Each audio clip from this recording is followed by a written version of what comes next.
প্রিয় শিক্ষার্থীবৃন্দ আসসালামু আলাইকুম।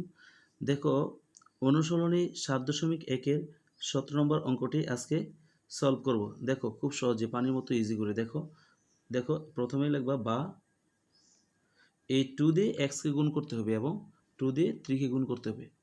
2 দিয়ে যদি এক্সকে গুণ করো তাহলে হবে 2x, আর প্লাস, আর এখানেও প্লাস আছে, প্লাসে প্লাসে প্লাস, 3 দুগুণে 6 সমান 10 বাদেও তারপরে লেখা হচ্ছে 2x ইজিক্যাল টু 10, এই প্লাস 6 এদিকে যে মাইনাস 6 হবে বাদেও তারপরে লেখা হচ্ছে 2x সমান 10 থেকে 6 বাদ দিলে 4 বা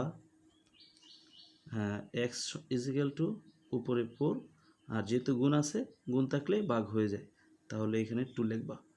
2 দিয়ে 4কে ভাগ করো, 2 দুগুণে 4 বা x ইজিক্যাল টু 2। সুতরাং সমাধান x ইকুয়াল টু 2। ধন্যবাদ।